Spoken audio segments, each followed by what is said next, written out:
want to say good morning again to everyone. Couple of housekeeping notes I will talk about here just real quickly. My name is Jennifer Thompson Kirsting, and welcome to the broker briefing, navigating the changes from the NAR settlement that we're going to go over today. So again, thank you for joining us. So with that, I'm going to go ahead and get started, and I'm going to play the antitrust obligation before we get too started. This is being recorded for future reference, and we will get this out to everyone later this week. So we'll get that out of the way. Antitrust, here we go. Stellar MLS is a for-profit corporation whose shareholders and members are engaged in similar businesses, and Stellar MLS provides services to such shareholders and members. Whenever such persons engaged in similar businesses gather, or when corporations provide services to such similar businesses, there is a risk of antitrust liability or of the appearance of anti-competitive activity. Stellar MLS has adopted strict policies to avoid any such liability or appearances. Any departure from these policies could result in severe civil and criminal penalties to you as individuals, to your company, and to your association board and Stellar MLS.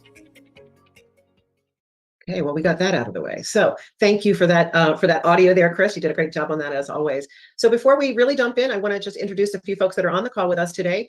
We have our esteemed CEO, Mary Jo Cowan, who is with us today. She will be presenting. We have our esteemed president of the Stellar MLS Board of Directors, Mr. Jeff Fagan, with us today. Myself, I've already introduced. And then we also have Chris Lumia, our Senior Business Development Manager, with us today. So we are going to kick this thing off. We are got a lot of information to share with you, from the welcome that Jeff's going to give you in just a minute to everything about the settlement and the practice changes that we are required to enact as a result of the settlement. And Mary Jo's going to get into really the updates to fields and expectations and everything that you're really, really looking for. She's going to dive deep into this for you. And then if we have time, we'll talk about the value of the MLS beyond offers of compensation. So with that, Mr. Fagan, I will turn it over to you for a welcome message. Thank you, Jennifer. Yeah, that's a fat picture of me. So anyway, welcome and thank you everybody for taking time out of your day and your week to spend with us. We're at a pivotal time, and obviously, and we don't have all the answers, and nobody has all the answers because we're in an unprecedented period of our careers and of the industry, frankly.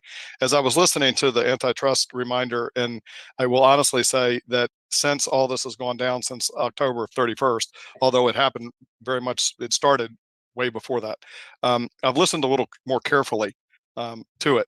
And I hope as brokers that we embrace this opportunity to turn the page on the way we used to do things at the past, even though I think most of us probably believe it was going along quite nicely and quite fine. Obviously, there's people that differ in that opinion.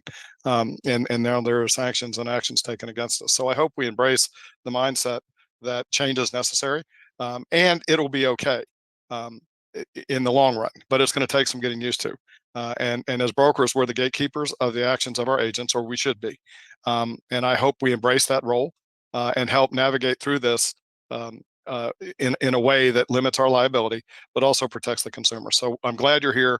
I'm glad you're reaching out to get additional education, and I hope that you'll spread the word, because frankly, MJ or Jennifer, I don't know how many people we have on the call right now, but we it's over 1,000, I hope, but it should be 4,000 or 5,000. We're one of the largest MLSs in the nation, and I think we need to spread the word and get more people to embrace this, because there's still a tremendous number of people that don't know as much about this as perhaps they should. So thank you for being here. Thank you for spending time with us. Thank you, Jeff. That was beautiful. And yes, we have over 800 on the call right now. We had about 15 or 1,600 registered. And so we hit about 50%, which is a great turnout, actually, when we look at things in a microscope. So awesome. Thank you, Jeff. Appreciate it. We'll be leaning on you to give some commentary as we go through this. I'm going to quickly get us through a recap and background. We're not going to spend a ton of time on it. But just to say, disruption only happens to the unprepared. So I love that quote. We've been using that for quite some time now. And I personally have embraced that, not only in my business life, but in my personal life. So it's a great quote. I love that. So let's talk about the practice changes timeline. And, March 15th, the Ides of March were upon us, right? And this proposed settlement agreement was announced. But that wasn't the start of things. Let's just remember that this has been going on since 2018. Okay, so things didn't just all of a sudden happen. There were lots of things that led up to this, and a lawsuit that led up to this. And then on April 19th, the proposed settlement was filed with the court. On the 19th of April, also the Stellar Board of Directors voted to opt into the settlement. We're going to talk about that in a little bit greater detail in just a minute. On the 24th of April, the court preliminarily approved that agreement. And August 6th is the date I want you to really pay attention to. You're going to see a couple of dates through the slides here as Mary Jo is going through them. August 6th is a huge date that we want to make sure that everybody is aware of. And that date is August 6th. And that's when we're going to implement the practice changes that are required by NAR, regardless of that final hearing. I've heard that a lot. You know, well, what happens to the November 26th date? Regardless of the result of that, NAR has mandated that these changes take place, and we will be implementing those on August 6th. So mark that down in your calendars. You're going to see it a lot, but I just want you to be aware of that. All right, so let's talk about the facts, just the facts. We're going to this is part of that background, right? So even though the settlement's not finalized, I just said that, NAR has mandated that the rules and regulations that MLSs must institute now, regardless of the outcome of the settlement. Now, their deadline is August 17th. We're going to implement on when? August 6th. And we're doing that because we want to give you time. We want to give a little time between that final date that NAR has mandated as the deadline and our implementation date. So we are prepared and we'll be launching those changes on August 6th. Remember, Stellar MLS is a realtor-owned, realtor association-owned MLS. And therefore, we are subject to those NAR mandates. Any mandatory rules that for MLSs that NAR implements, we are subject to those, and we have to implement them. Because we are a realtor-owned regional MLS, we are covered under the NAR settlement. So that's another great thing to remember, that we are covered as a realtor-owned regional multiple listing service. As a covered entity, we were not required to pay a portion of the NAR settlement. And I know that there's rumors about that. There's some myths about that going around, that Stellar had to pay X or Y or pick a number. I don't know. I've heard lots of different things, but we were not required to pay any portion of that settlement amount. We have to, I can't stress this enough, we have to bring forward these mandatory changes that we're going to go over today. We don't have a choice. We have to implement them. Again, we're a realtor-owned association. We're subject to those mandates, and we have to comply. All right, that's the hard stuff, right? So let me get into a little bit of the nitty gritty. Mary Jo is going to go into much further detail on all these things, but when you really break it down, you're going to see a date up there in the upper right hand, upper left hand corner, August 6th. Remember that date. By August 6th, we are going to eliminate and prohibit any requirement of offers of compensation in the MLS. That means they're going to go away. Mary Jo is going to dig into that, but just remember, compensation in the MLS will be eliminated and prohibited on August 6th. We will retain and define cooperation for MLS participation. We have to eliminate and prohibit participants, subscribers, and sellers from making any offers of compensation in the MLS to buyers, brokers, or other buyer representatives. The way I have been presenting this when I've talked to folks is just remember, if it's about compensation, it doesn't belong in the MLS. It cannot be in the MLS. Effective when? August 6th. That's the date. Okay. We are required to eliminate all broker compensation fields and compensation information in the MLS. Again, think about remarks. Mary Jo's going to dig into this again, but I'm going to drive these points home. In remarks, in public remarks, in any text field, in showing time remarks, anywhere you can find it, if it's in the MLS, it cannot relay or convey any offers of compensation. Has to be eliminated from the MLS. Okay, remember that's mandatory for all MLSs per NAR. We don't have a choice. We have to implement these. Some additional changes. The MLS must not create, facilitate, or support any non-MLS mechanism for participants, subscribers, or sellers to make offers of compensation. So I know we've all seen this. There's offers, there's platforms out there that are trying to create things. Workarounds are not permissible if they're receiving MLS data. No MLS data. We cannot provide MLS data or data feeds to directly or indirectly establish or maintain a platform of offers for multiple brokers or other buyer representatives. So again, use of a data feed must result with the MLS terminating the participants' access to any MLS data and the data feeds. So it's pretty serious. We reinforce that MLS participants and subscribers must not, and we may not enable the ability to filter out or restrict MLS listings that are communicated about offers of compensation. We can't do that today, but it's just a part of the practice changes that have to be implemented. And there's more, right? Requiring compensation disclosures to sellers as well as prospective sellers and buyers. Require the MLS participants working with a buyer to enter into a written agreement with a buyer prior to touring. That's a buyer brokerage agreement. Mary Jo's going to dig into that deeply. These are all that August 6th date. Remember that all of this has to happen and will happen on August 6th for Stellar participants and subscribers.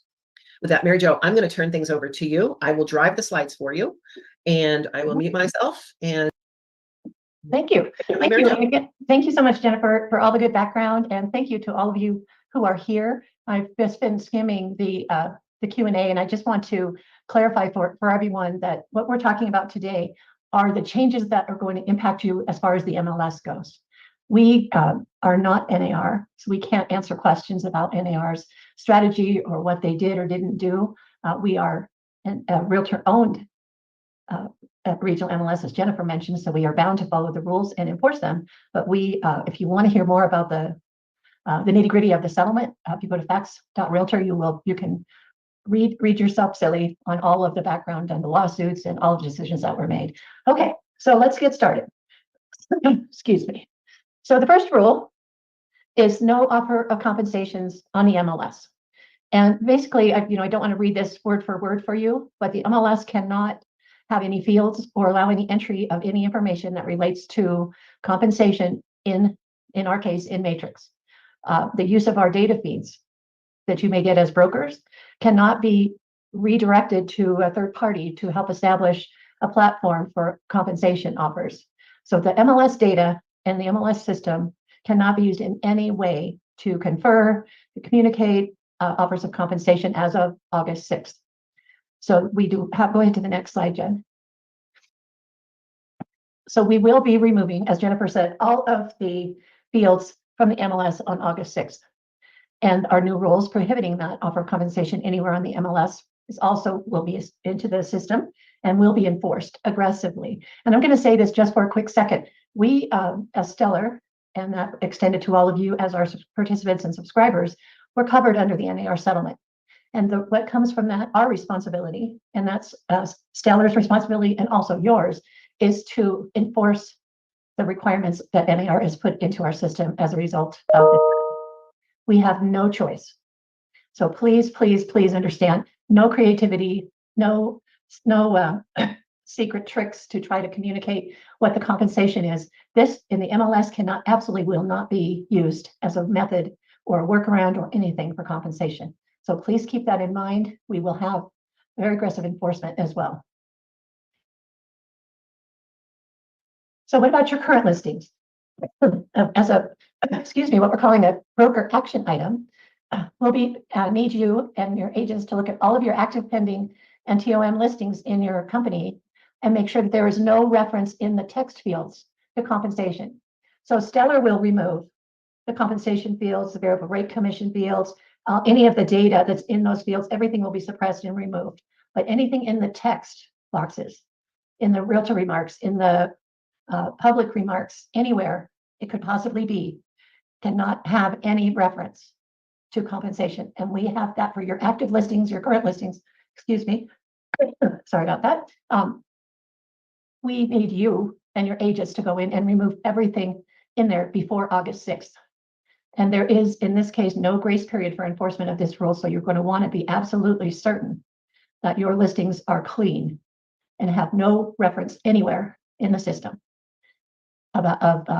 no tricks, no sneaky nothing. We'll be watching. Don't try to, we've heard all kinds of crazy ideas that agents are, because they're so creative. And I know this is hard to accept this change, but the fact is it is here and we have to enforce it. So as much as we want to take a softer approach to this, because we are covered under the settlement, we have to enforce it, or we could put Stellar and all of you at risk. So please keep that in mind. And don't let anybody be creative about photos and putting something in a picture that has a percentage amount or anything. Nothing, just what we will not tolerate. We just have to be that tough about this.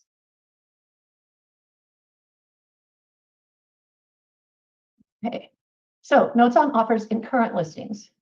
Then what we're pulling here, and most of what you'll see here, is pulled directly from NAR. Because we're not, of course, a realtor association like your local association is, and we're not Florida realtors, and we're not lawyers. So what we're relying on are the facts that we're pulling from the FAQs from NAR, which again is on facts.realtor if you want to go look more. But basically what they're saying, if a contract is executed before our policy change on August 6th, then the buyer broker should be able to rely upon the offer of compensation, even if the closing occurs after that date, because it's an agreement, it's a signed. And Jeff, please pop in on this if you have anything to add. If the sales contract is not executed before the date of the policy changes, and the amount that you saw in the MLS may not be valid. So that's when you're going to have to start working through the process and negotiating directly. So anything that's under contract should be fine. If it's not under contract on August 6th, you cannot rely on a printout that you saw from a month ago or something that had the compensation in it. You'll have to go forward and negotiate through the offer. Jeff, do you have anything you want to add to that? Yeah, I was in front of a group yesterday, and a couple of things, and looking at the chat, and I'll get into it more later. But we're spending an awful lot of effort, and I'm not being critical of anybody. I get it. I'm still in the anger phase of the 7 stages of processing this, but myself. But as a group, we're the gatekeepers of this industry, and we have very creative, for lack of a better term, associates. But this is about the consumer, the buyer, and the seller. And I get we're focused because we have to change our actions. But really, the efforts of the DOJ, I don't think it was necessary, but they do, and the DOJ and the courts. This is about transparency. This is about the buyer and the seller. The contract is between the buyer and the seller. We're ancillary to it. So yes, you have a legally binding agreement between 2 parties, and as part of that, you have other rules that allow for compensation. But prior to the policy change, great. After the policy change, switch. But if you wait until the last second, you're going to have confusion. So I would urge everybody to embrace the opportunity we have in the next 39 days. With Stellar, it's a few days less, but let's start implementing now, and working our way through it, because it's going to take time to get used to this. Thank you. Thank you very much.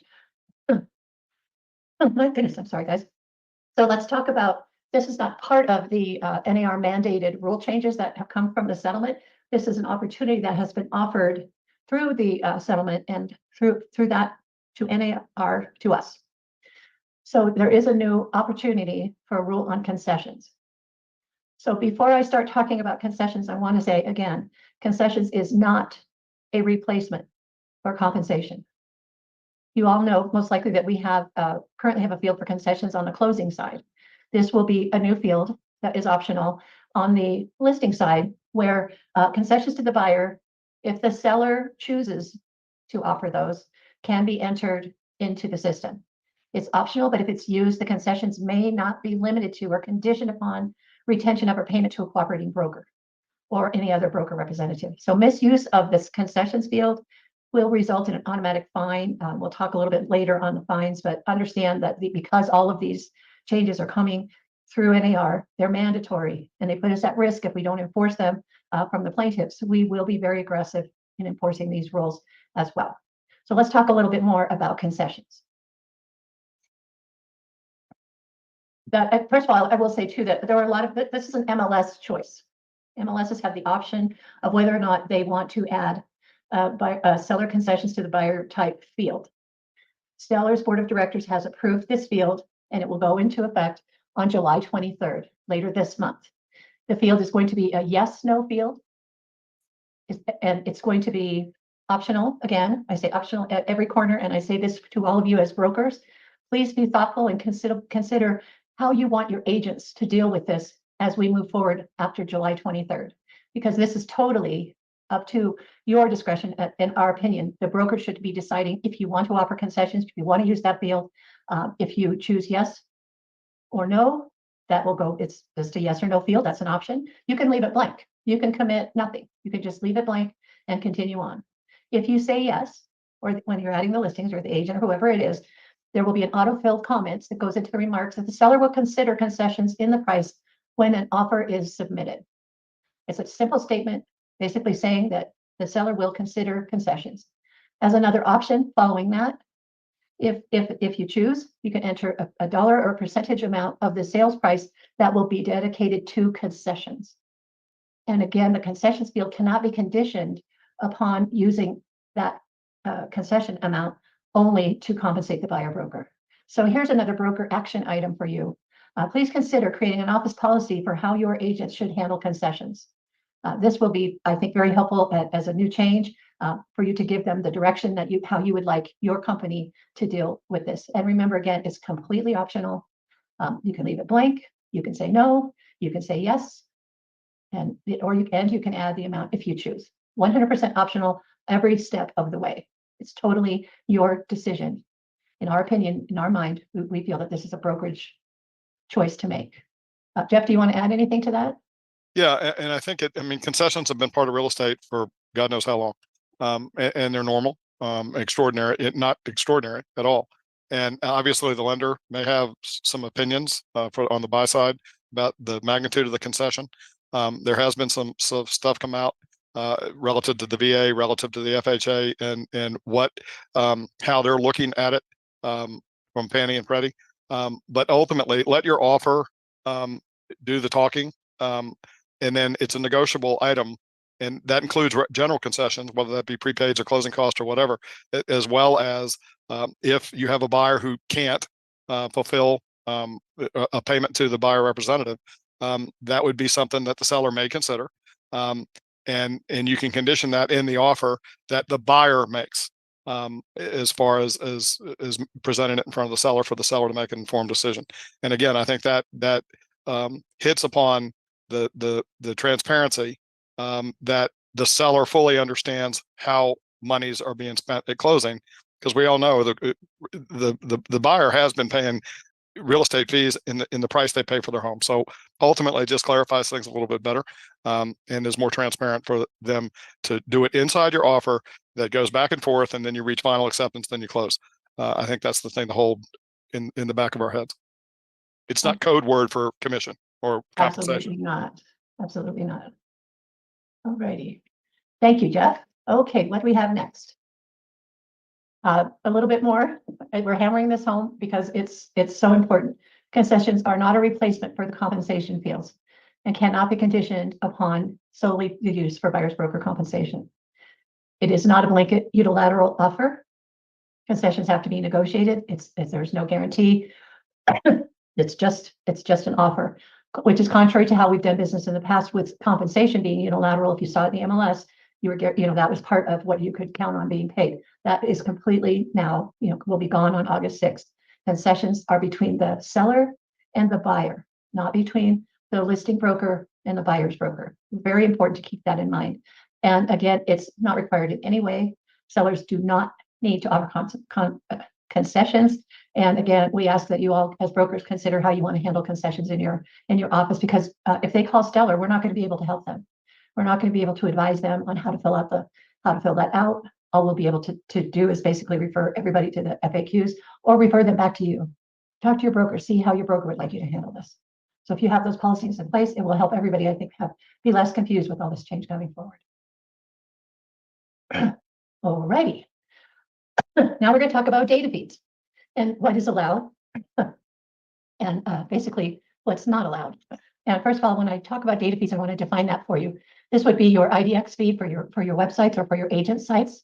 This would be your back office feed that you get from Stellar MLS, or a feed that you get of your listings that you use to distribute throughout other places. If it comes from Stellar, it's an MLS data feed, and we do not prohibit the settlement. And basically, the new rules is probably a better way to look at this. The rules do not prohibit brokers from making offers of compensation on their own listings, on their own websites. This is another option that you will need to consider as a broker.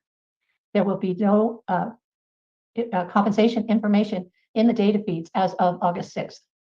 So you will not receive that data anymore. If you choose to add it to your website on your listings only, so your IDX site, your listings only, or comment on your website, that is completely up to you. And just be sure to think that through, how you want to handle that, because there can be no references to this. If you do create something on or add this to your site, you can't put in the Realty remarks, check out our website for compensation. You cannot have any comments or any mention, including one of those. I saw one of the FAQs questions saying, "Can we say buyer broker friendly?" No, that's insinuating that you will pay compensation to the buyer broker, and that cannot be in the MLS. You can put whatever you choose on your website, and just be thinking very carefully about how you want to handle that.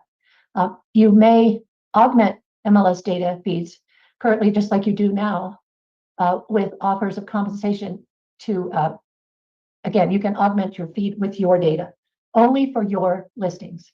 You cannot use your data, you cannot give it to a third party, you cannot share it. Your agents, and the same cannot take their IDX feed or instruct their vendor who gives them the IDX feed to go ahead and give this feed of all Stellar data, give it to this vendor over here, and they're going to create a platform that we can all create. We can all put in what our compensation is going to be to each other.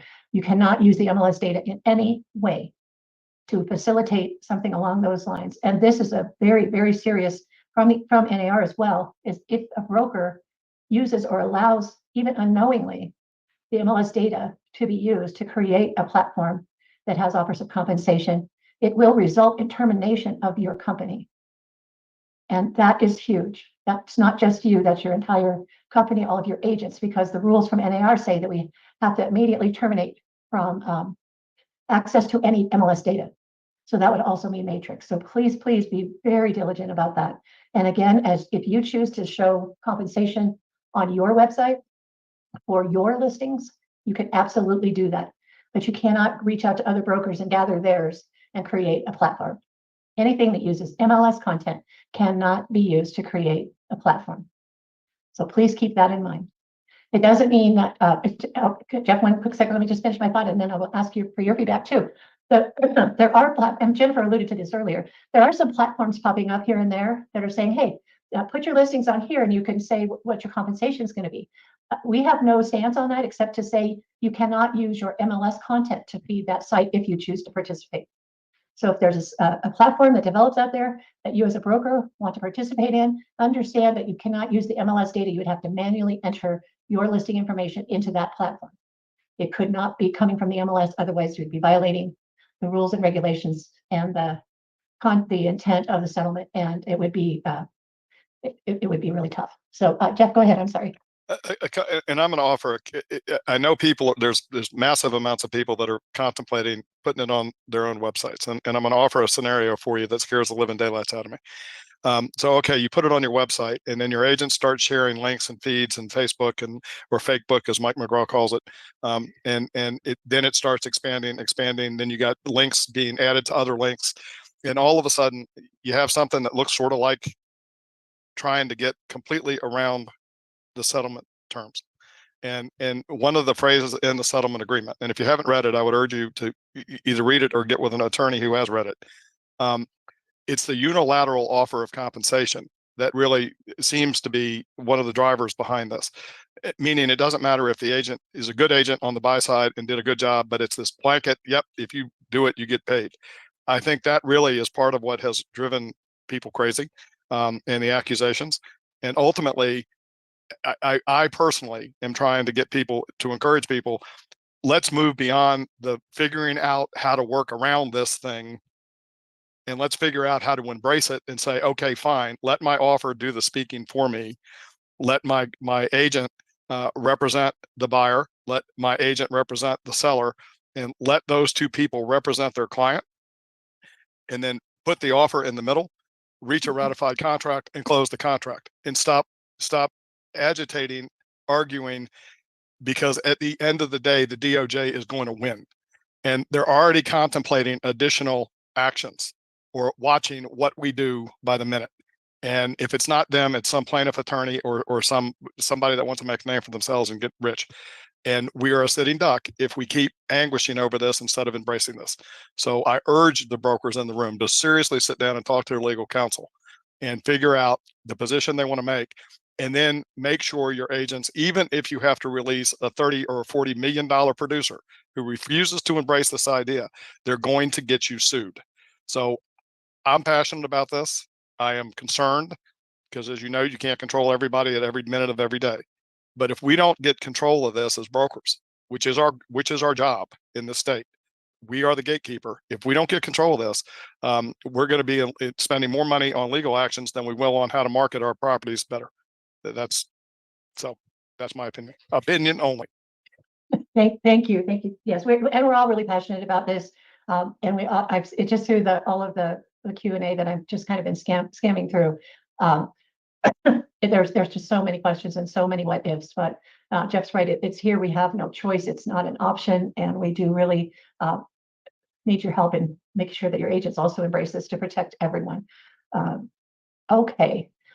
Somebody had mentioned, I just want to comment because it was about the data in the Q&A. So I've asked that if you put compensation on your brokerage site, does that mean it can't be in the MLS? And I wasn't really quite sure of that, but what we're saying here is if you have an IDX feed on your website or even on your own website where you feature just your internal listings, You can add compensation if it's on your listing. That is not a violation. It's not a problem. It just makes sure that it's only your listings at a broker that you are adding compensation to, that you're not accumulating the same from any other website. It's fine if it's your listings and that you're offering compensation. What you don't want to do is put any links in the comments that will take the agent who's looking at that, like in the realtor remarks, to your website to see the compensation. That would not be acceptable in the MLS. To put a link in your comments to see your website that shows compensation would be a violation of the rules. So please be very careful about that. The whole picture here is the MLS is no longer your vehicle in any way to offer compensation to a buyer's broker. That has to be completely outside of Matrix in our case. Alrighty, let's keep going.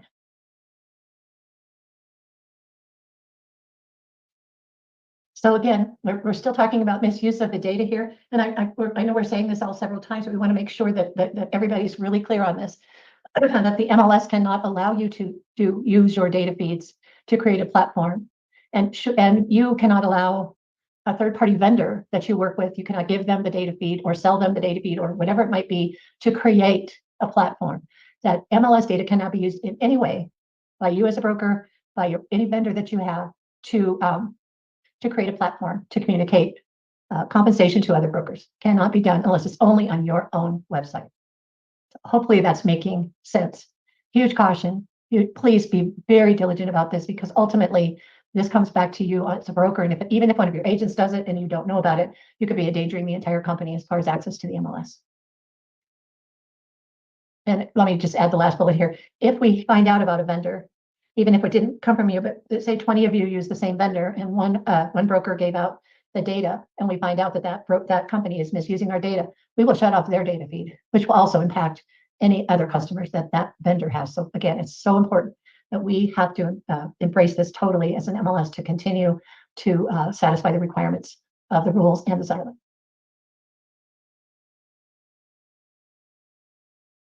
Okay, this one is one that's causing a whole lot of questions. And first of all, I just want to say out loud that, again, you are all the experts in real estate, and we are the MLS, and we're not attorneys, and we can't answer every one of your questions of what might be coming through, but we want to share what the new rule in general is. So the first part is you must disclose to sellers that compensation is not set by law and is fully negotiable. And that's always been the case, but now it's being mandated that it be somewhere, that you disclose that somewhere. Maybe it's in your listing agreement, wherever it might be. You'll need to disclose and clearly discuss with your sellers how compensation works, that it's fully negotiable, and all of those important key transparency issues with your sellers. And also any payments or offer of payment that the listing participant or the seller will make to another broker or agent or representative. Again, this is something that you talk about with your seller. Do you want to compensate a buyer brokerage? How would you like to do that? All of these has to be disclosed to your seller to make sure that they're very clear on how it's going to work. So that's on the seller side. There you go, Jennifer. Thank you. So now let's talk about the buyer side. And this is a very major change for all of you. And we totally understand that this is so disruptive. And again, disruption only happens to the unprepared, but even being prepared, I know this is going to be a challenge. We are clearly 100% aware of that. And again, not trying to hide behind anything, but we are mandated to enforce this. So when do you need a buyer agreement? And I know most of you know this as a BBA, so I'll probably mention that. Oh, speaking of acronyms, I saw a question earlier, what does DOJ stand for? And that is, DOJ stands for the Department of Justice. So that's when Jeff was referring to the DOJ, he was talking about the Department of Justice. Okay, so let's go back to this. When a buyer agreement, when do you need one? When someone in your brokerage provides services to a buyer, such as identifying properties, arranging for a tour, negotiating on behalf of a buyer, or writing and presenting offers. So the definition in bullets here is when the buyer and the agent or the agent from the brokerage working with the buyer physically enter a home. So before you take your buyers or your agents take a buyer to see a property, there has to be a BBA in place. Also, it applies if you're doing a virtual showing. the same thing applies. If the agent is working with the buyer and they enter the home, the agent does, to do a live virtual tour to a buyer that isn't there, that qualifies. Now, we're not talking about looking at a video of the MLS, of the property. We're talking about actually showing a property either in person or virtually to a potential buyer. And a home, in this case, this is very important to keep in your mind because we are seeing a lot of questions about this. When is a buyer broker agreement needed? When it's a home, not for commercial, not for anything else, a residential property of 1 to 4 dwelling units. That's the only time the BBA is required prior to showing a property. Again, this is a mandatory implementation that will go into effect on August 6th. So let's go ahead to the next slide, Dan. So they're in the, excuse me, Florida, I know that you're all aware that Florida Realtors are working on forms. I also know that many of you like to create your own forms. You have your own legal counsel on staff or that you hire out and you want to create your own forms. So these are the requirements that must be in any BBA that you use. And it can be, again, this is another broker checklist. How do you want your agents to handle this? Which forms do you want them to use? But these 4 key terms must be in any agreement that you use. And guess who has to enforce this? The MLS does. So please be sure, review carefully everything. If you create your own, if you use someone else's form, these are the 4 things that must be in the BBA. Specific and conspicuous disclosure of the amount or the rate of compensation that the buyer broker will receive. The amount of compensation in a manner that is objectively ascertainable and not open-ended. So one of the things that I picked up from some of the NAR presentations that I've been on is you must put an amount here. It can be however you want to do it, a percentage, it can be a dollar amount, but it cannot say whatever the seller will offer or whatever the best I can get, the maximum we can get. None of that. It has to be very specific wording where then you fill this in. This must be in a BBA. A term or section that prohibits the participant, again, we're talking about the buyer broker here, from receiving compensation for brokerage service from any other source that exceeds the amount or the rate agreed to in the agreement with the buyer. Again, if you negotiate, your agents negotiate with the buyer for X percent, and then when you make the offer, you find out that the seller will pay Y percent. You cannot get more than what you put in that agreement. And I'm sure there's a legal way that you can amend it with the permission of the buyer, but you cannot, that's why it has to be so specific. You cannot count on any other sources that would pay you more than what is in your BBA. And a conspicuous statement that broker fees and commissions are not set by law and are fully negotiable. This is the same that you saw on the seller side. Commissions are negotiable. The idea here is to educate buyers and sellers on all of this. These are the absolute must-haves. And they don't have to be worded exactly like this, but they must conspicuously have all of these statements in a BBA, whichever one you use. And why is that important? Because the MLS has to enforce it. So first of all, please, don't start sending us your BBAs. We are not going to require you to submit BBAs to us. Instead, just like we do now with listing agreements, if we need to see a copy, we will request a copy, and then you will be obligated to return that copy of that particular BBA to us to review for compliance. If it's not compliant, then there are 2 different things two different actions that can happen, and we'll talk about that on the next slide. But again, we must enforce that you have a BBA before touring the property. How are we going to know that? We may not know, but we also may hear from other agents that say, hey, so-and-so didn't have a BBA when they showed my listing. And then we'll have to investigate and follow through on that. And we'll ask for copies. But we have to make sure that once we get that copy, we'll be looking for dates and signatures, and we're going to be looking to make sure that all those 4 components are included in your BBA.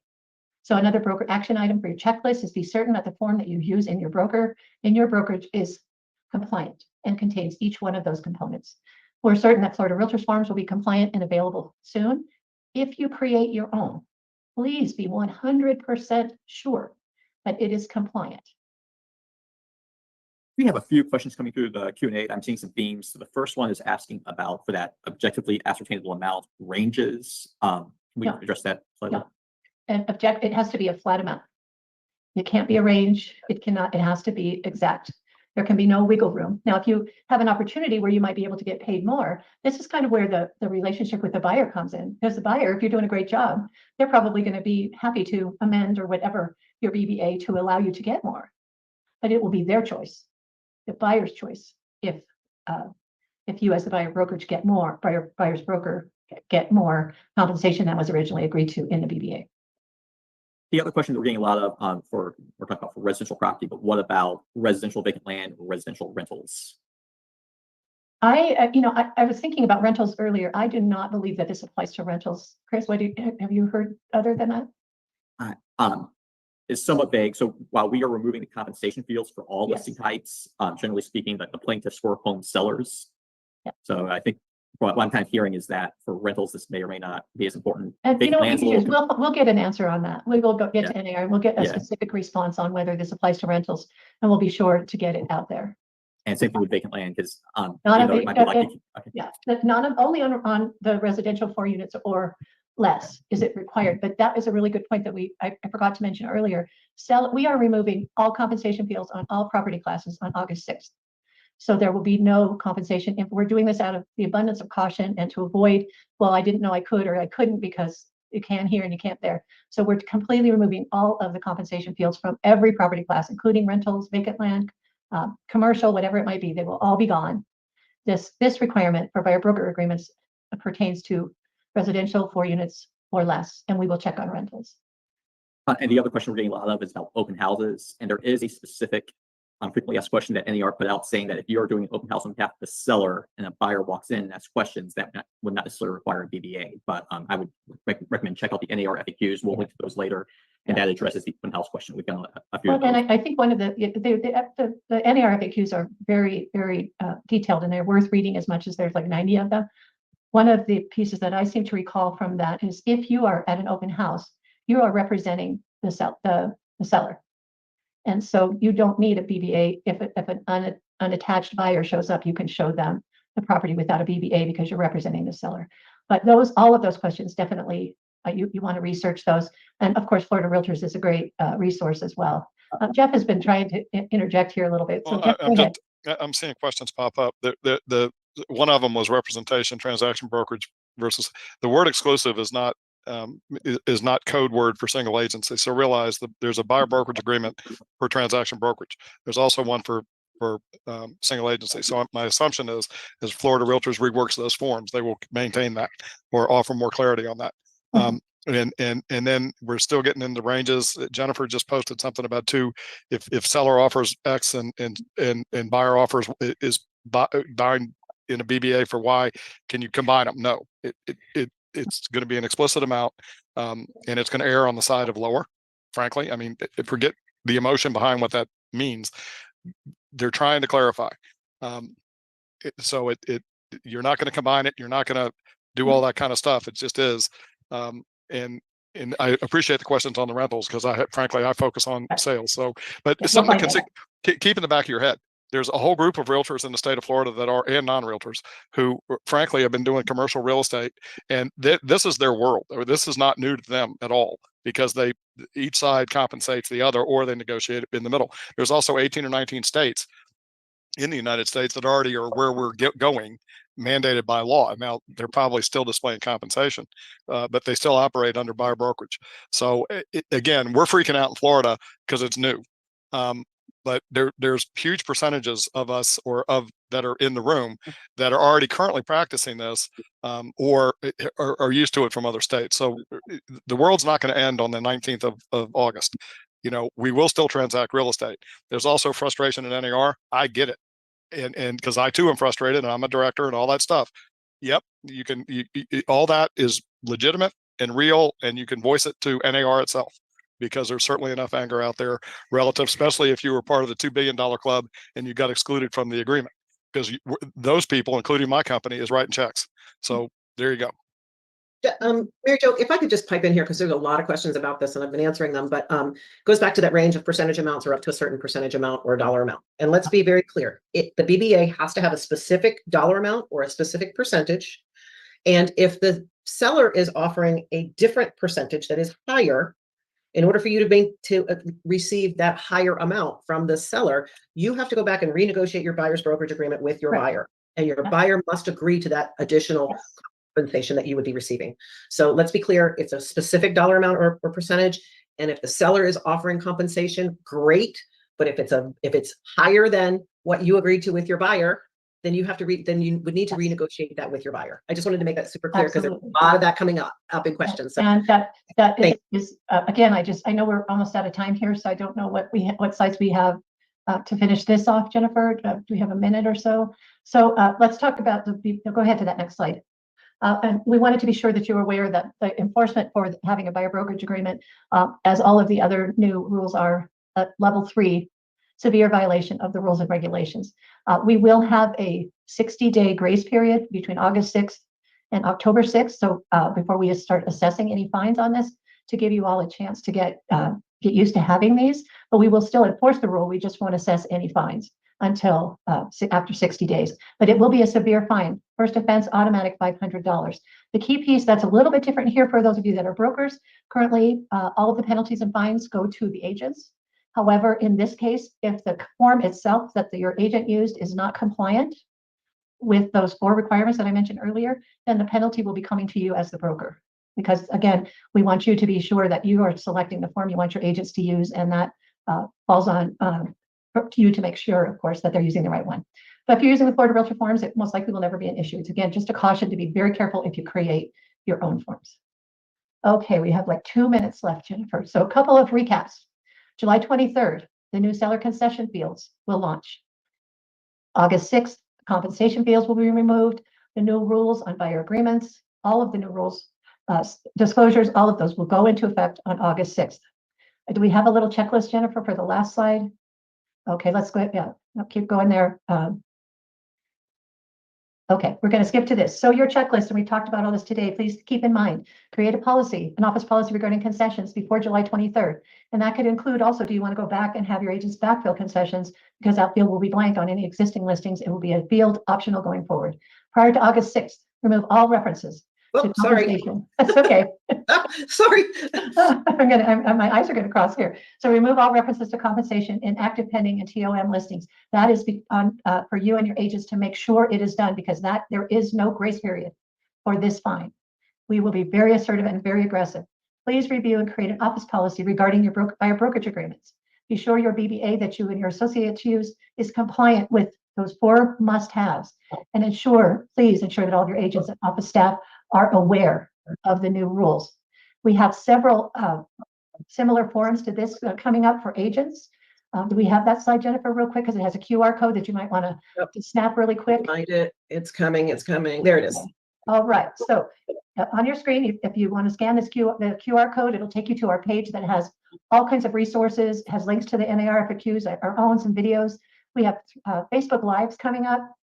We've had 2. We'll have one tomorrow on Friday, one on July 19th, another one on July 26th. We have agent town halls. You'll find all of that on the site when you go to the QR code. Please, please, please, please have your agents. I'm asking you to make it required that your agents attend one of our sessions, our agent town halls, so that they're informed.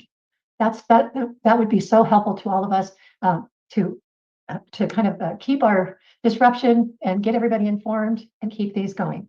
And I know we're out of time.